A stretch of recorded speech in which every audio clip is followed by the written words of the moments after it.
Paano yayaman kung nag-umpisa tayo bilang mahirap? Let's say, pinanganak kang mahirap, wala talagang koneksyon, wala ka pera-pera, paano yayaman? Actually, meron na ako mga ilang tips sa money at natutuwa ako, maraming ako nababasang comment. Kaya dito nga sa mga comment nyo, nakikita ko, kailangan ng kababayan natin to. Itong mga tips ko po para sa inyo, very practical, pang Pilipino talaga. Actually, hindi nyo makikita sa Google yung iba dito kasi in-adjust ko na bagay sa inyo. Okay, tagal ko na sa social media, dahil 17 million followers natin, sanay na ako sa inisip na kababayan natin. Naawa lang ako kasi maraming ang hirap umangat. At yung iba nawawala na ng pag-asa kung ano-ano na naiisip na gagawin. Meron akong tips para sa inyo. Okay? Yung akin pang long term ito pang long term na kikita kayo in 30, 40 years buong buhay nyo. Hindi tayo magtuturo ng mga shortcut kasi yung mga shortcut usually mga scam yun eh. Yung mga easy money darating kalokohan yun Pero ito ang kailangan nyo, wag shortcut. Wag yung diniskarte lang, nakakuha ng pera, nagloko lang, nandaya lang. Hindi. Ito yung strategy pang matagalan na ma-apply nyo na safe pang mahirap papunta sa mayaman. Number 1 out of 10. Dapat matuto kayo mag-think big. Think big, ibig sabihin, sanayin mo yung sarili mo mag-isip ng malaking pera.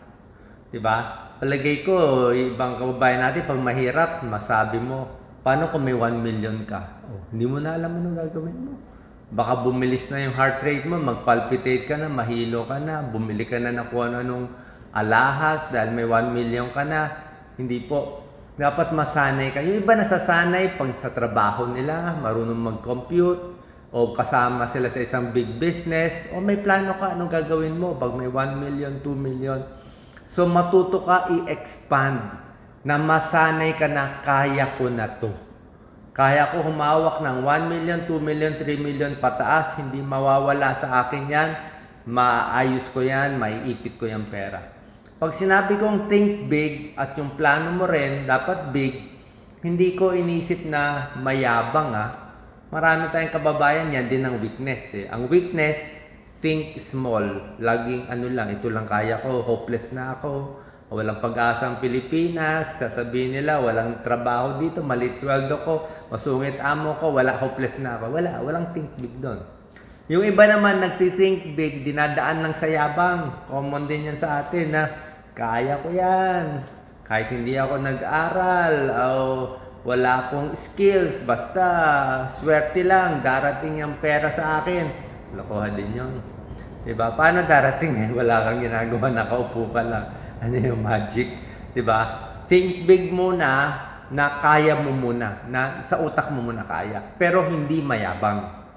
Hindi mayabang dapat. Number 2. Dapat marunong ka makitungo sa tao. Marunong ka makipag-usap sa mayaman. Marunong ka makiusap sa matataas na politiko, sa senador, mas mataas pa. Dapat normal ka lang. Hindi ko sinabi mag-social climbing. Yan ang pinakamali. Minsan nababasa ko, Dok, ano ba yun? Social climbing? Hindi. Anong social climbing? Ibig sabihin, pag kumausap ka sa isang bilyonaryo, relax ka lang. Kasi minsan, pag mahirap tayo, nakausap tayo ng isang mayaman, iisipin agad ng mahirap, nako, paano ko didiskartehan to? Paano ako makakahingi ng pera? Andyan na, pumunta sa barangay natin mayaman, sisip-sip na ako, makakuha na akong pera. O politiko, may posisyon na ako. Walang ganon. Normal lang dapat. Hindi social climbing Parang yung ugali mo, like ako, kung may mayaman, humble lang, upo lang. Diba? May kailangan siya, yes, bow. Pag uuwi siya, samahan mo, hatid mo sa kotse, buksan mo yung pinto, sara mo, ayusin mo, diba? Bakit? Nagsisip-sip? Hindi, normal lang. Sanay kasi yung mayaman na ganon Wala namang masama, nagbibigay respect ka lang sa kanila Diba? Tingnan mo yung mga kababayan natin sa 5-star hotel, yung mga sa mga mamahaling restaurant, diba? Ano sila, waiter o tagalinis. Pero kita mo yung ugali nila, yung mukha nila, pwede na pang mayaman. Hindi sila social climber tahimik, mabait, masunurin, hindi humihingi ng pera, maayos lang, harmless lang sila. 'Di ba? Kaya relax yung mga mayayaman sa kanila, sanay. 'Di ba? Parang ako, 'di ba, nung campaign, dami ko kinausap ng mga mayayaman, ni piso wala akong hiningi. Hindi tayo humingi ng campaign funds eh. So, hindi sila takot sa akin, wala akong kailangan. 'Di ba? Number 3, dapat hindi ka rin ma-scam para yumaman ka. Kasi oras na may 50,000 ka, 100,000, 200,000, tapos gusto mo mag-swapang. Nakakita ka sa FB ng double your money, may nagbebentang maganda o mayaman. O, 'di ba? Binigay mo agad yung pera mo 200,000 kasi gusto mo mag-swapang eh. Gusto mo nakaupo ka lang, magdo-double yung pera mo. Kalokohan 'yun. Yan ang sikreto ng scammer. Gagamitin niya yung kaswapangan pasensya na. Kaswapangan ng tao at maling pag-iisip. Nakala nila, uupo lang sila, meron silang 500,000, bibigay nila sa isang artista o sino man sikat na tao, ido-double your money, bibigay sa'yo. Kalokohan yun. Walang ganon. Walang ganon. Ini-scam ka. Kung gusto mo, kung ako may 500,000, ganito lang gagawin mo. Diba? May 500,000 ka, gusto mo malaki, lagay mo lang sa bangko.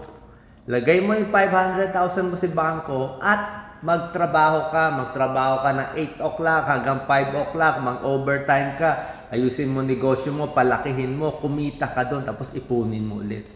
So, ang pinaka-safe na itatago yung pera, bangko talaga. Hindi natutulog ang pera sa bangko. Kalokohan yun. Hindi natutulog. Ang pera mo, safe na safe sa bangko, sa scammer. Pero yung mga scammer, sasabihin niya, natutulog pera mo sa bangko, bigay mo sa akin. Diba? Sa bangko, 99.99% wala namang bank run dyan eh. Sigurado safe yung pera mo. Pero yung pera mo, ibibigay mo sa hindi mo kakilala. Ni sa kapatid mo, kamag-anak mo, i-scam ka din eh. Hindi mo pa kakilala. Dahil gwapo siya, maganda siya. Ano ba ito? Nagliligawan? Diba kalakuhan yun? Huwag nyo ibibigay. Kahit anong mangyari, kahit nang iiyak-iyak pa sila o anong style gawin nila, gagamitin nila yung weakness mo. Nasabihin, ay mabait ka, gusto lang kita tulong, kalakuhan yan. Lagay mo sa bangko kasi hindi tayo ganun katalino. Ito kasi pang mahirap na Pilipino eh. Tago mo yung pera mo. Pag nakaipon ka ng 50, ipitin mo. Ipon mo 100,000, 200,000. Pag umabot ka na ng 500,000 ang ipon, medyo papunta na yan sa millions. Ibig sabihin, kaya mo ipitin eh. May self-control ka eh. Later on, kailan ka mag-i-invest? Sa akin, pag meron ka ng mga 3 million. Ang mayaman sa akin, from walang pera, naka 3 million, pwede na. Ang 1 million kasi ngayon, bali wala na eh. Ang 1 million, parang 2 araw lang sa ICU yan eh, ng hospital. Bus na yan eh. So, 3 million is medyo okay na. Tapos, pag may 5 million ka na, tsaka ka na mag-invest. Kung gusto mo pa rin mag-invest, pero konti lang, 10% lang. Ang pinaka-safe lang sa akin, lupa. Ayoko yung word na investment eh. I think it's panloloko eh. Merong tunay. Maraming mga investment na tunay, pero pang genius yun. Pang IQ na 120 yun. Yung pang nag-aral ng finances. Pag tayo, mahirap magtiwala sa tao. Sa bangko, hindi yan magsasara. Impossible yan. Pumili ka ng magandang bangko na stable. So, bangko, lupa, maganda din. Pag may pera ka, yan lang ang safe. Saan ka pa mag-invest? Education mo, mag-aral ka, gastusan mo. Pag attorney ka na, engineer ka na, accountant ka na, CPA ka na, doktor ka na, kahit paano, from mahirap, yumaman ka na. Diba? Tapos, sa health mo, mag-invest ka. Sa skills mo, pagsasalita. Kung maganda ka, gwapo ka, okay din yun. Maayos din yun, diba? So, ingat tayo dyan. Number 4, maganda rin yung walang inaaway. Okay? Yan ang personality na maganda eh. Walang angas, walang asar, diba? Madali lang siya dalin. Yan ang gusto natin. Meron pong mga personality na mas mayaman. Yung sabi ko nga eh, walang asar, hindi siya abrasive, medyo extrovert. Actually, yung mga tumataas sa school o sa trabaho o sa negosyo, usually yung mga nagiging president na association at mga grupo, hindi yung pinakamatalino at pinakamagaling. Yung mabait lang. Yung walang inaaway. Yan ang maganda. Number 5, very important to. Ito ang kailangan na mahirap. Good reputation, honesty, integrity. Mas mahalaga pa yung reputation mo kaysa sa pera sa bangko na na-scam mo. Okay? Ito ang problema pag mahirap. Sasabihin na iba, mahirap na ako. 'Di ba? Kailangan ko naman loko. 'Di ba? Masira pangalan ko. Nakakulimbat ako ng 50,000, 100,000. Tataguan ko na lang. Mali po. Short term 'yon. Yung mga nanloloko, sandali lang yan mananalo. Masasarapan yan sa panloloko. One day, tuloy-tuloy panloloko, makakahanap ng katapat yan. Kung nakahanap ng katapat ng karma, lubog, kulong, lagot, sira siya sa buong pamilya. Oras na nag-scam ka isang beses, kahit naging matino ka na, forever scammer ka na. Di ba? Yan ang titingnan. Kaya sabi ko sa inyo, good reputation, mabait, maayos, sumusunod sa rules kahit mahirap. Pag walang pera, sige, kanin, toyo at mantika lang. Okay lang yan, tiis lang habang mahirap. At least hindi ka nagnanakaw, hindi ka nagloloko. Pag pinapalinis ka, lilinisin ko lahat. Pag pinapaalaga ako ng anak ng amo ko, babantayan ko na parang anak ko yung anak ng amo ko. Diba? Hindi believe sila sa'yo. Good reputation. Kasi nga, mahirap na tayo, wala na tayong pera, tapos sisirain mo yung pangalan mo, nanloloko, nangwawais. Ano ba? Good reputation panlaban mo para umangat. Number 6, focus ka doon sa talent mo. Unique selling proposition. Gusto ko nga ito, medyo wise itong ginagawa ko, laser focus eh. Let's say magaling ka lang sa math, mahina ka sa ibang subject, pero magaling ka sa math. Doon mo na i-focus. I-perfect mo na sa math, di bali na, mababa grade mo sa iba, mag-engineer ka na, mag-accountant ka na, doon ka na magaling eh. O magaling ka sa drawing, o doon ka muna i-focus. Di ba? Kung ano yung skill mo, kasi hindi naman tayo bibigyan ng Diyos na lahat ng magaling, i-focus mo na doon, idiin mo na doon para mauna ka na. Mauna ka na, i-specialize mo na yon, unique selling proposition mo yan. Kung anong negosyo mo na nauna ka na dito, ituloy-tuloy mo na yon. Number 7, tingin ko dapat meron kang magandang goal. Medyo noble yung goal na maka-Diyos. Hindi lang yung mahirap ako, ang goal ko lang para magkakotse, magkabahay, at mamuhay ng masaya. Ay walang tutulong sa'yo. Paano kang, diba? Dapat sabihin mo, ang goal ko, makagawa ng isang playground sa mga mahihirap para meron silang mapaglalaruan na safe. Yung matatanda, pwede umupo, magpa-araw. Diba? Pag may pera ako, gagawin ko yan. O babalik ako sa school ko, magtatayo ako ng isang maliit na classroom para sa kanila. Pag kumita ako, dapat may noble goal ka. Una-una, pag magandang goal mo, mas marami lalapit sa'yo. Diba? Mas gusto ka nila tulungan. Kasi maraming tao dyan may pera eh. Siyempre gusto nila ibigay yung pera sa may taong matino kaysa sa taong swapang, di ba? Tsaka, isa pa, di ba? Naniniwala ba kayo may Diyos o walang Diyos? I mean, you have to decide eh. Kasi kung tingin nyo walang Diyos at walang anghel sa paligid, I'm really serious. Kung walang Diyos, di gawin mo, manloko ka, mag-fake news ka, magnakaw ka, gumawa ka na illegal, huwag ka lang mahuli. Walang Diyos eh. Useless eh. Yan, hedonist yan eh. Yan ang philosophy. Pero kung tingin mo may Diyos, may karma, may langit, may impyerno, kung tingin mo meron at may tutulong sa'yo kung mabait ka, di gumawa ka na matino. Malay mo may tumulong nga sa yung God's will at may spirit, may tumutulong dyan, di ba? You can bet eh.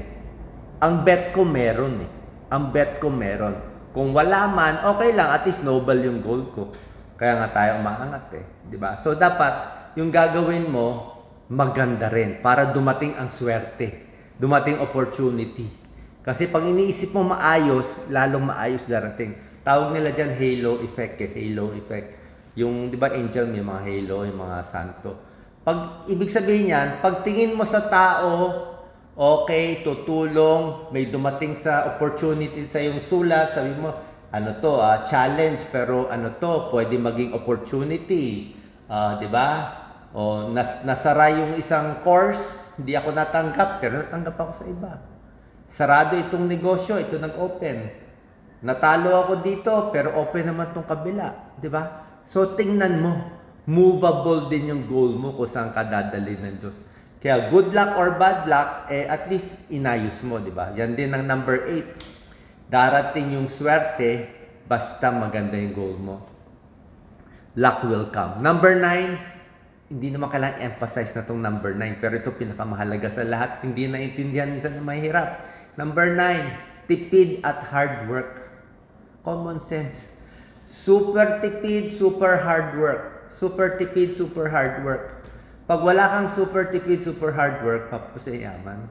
Siyempre sa umpisa, nag-uumpisa ka ng walang pera eh. Bago ka makaipon ng milyon, ipon mo na 20,000, 40,000 na hindi mawawala ah. Kahit may mag-iyakan dyan, may namamatay na ICU, lagi naman may namamatay sa ICU eh. Diba? Huwag mo ilalabas yung pera mo, paano mahirap ka na, trabaho ng gobyerno yan. Diba, natulungan yung dapat nga may libreng healthcare, tapos ikaw na, pinaghirapan mo yung 50,000 mo, bibigay mo. Ilan yun? Ilang injection lang yun ng antibiotic, ubus na yung 50,000 mo. So useless. Diba? Buhay mo yan kasi ang mahirap lang sa ipon yung una. 50,000, 100,000, yun ang pinakamahirap. 500,000 yun ang pinakamahirap. Pag naka 1M ka na, padali na ng padali yun. Kasi with 1 million, 2 million, 3 million, sa bangko may 5% na yun eh. Sabi mo, 5%. Ito safe to sa bangko, may 5%, average 5-6%. 1 million gets you 50,000 to 60,000 a year. Pwede na yan. Sitting pretty ka, safe ka, hindi ka pa na-scam. 5% lang. Diba? Ano pinapromise ng scammer sa'yo? 100%. Kalokohan yun. Diba? Ako, never ako nagtiwala. Kahit anong... Tsaka, ayoko sayangin oras ko, kakapakita sa akin na, wala na. Magtatrabaho ka na lang, mag-ipon ka na lang sa bangko, bumili ka na lupa kung may pera ka, kung meron ka ng 3 million up. Kung wala ka pang 3 million up, trabaho muna o negosyo mo, pwede mo i-risk, subukan mo. Tipid dapat. Pag hindi ka nagtipid, hindi talaga. Sabi mo, impossible magtipid. Mahina Pilipinas, ay tingnan mo yung mall, ang dami-daming tao, di ba?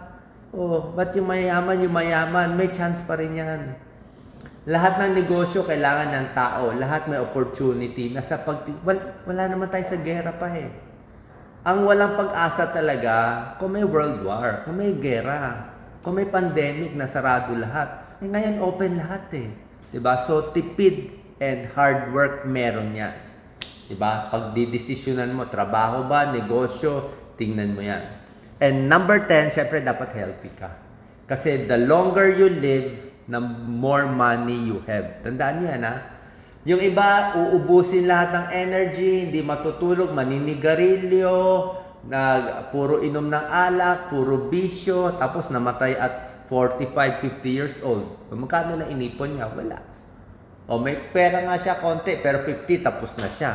Yung isa na kaibigan niya, mahina kumita ng pera, pero maingat. Umabot ng 80 years old, 85 years old.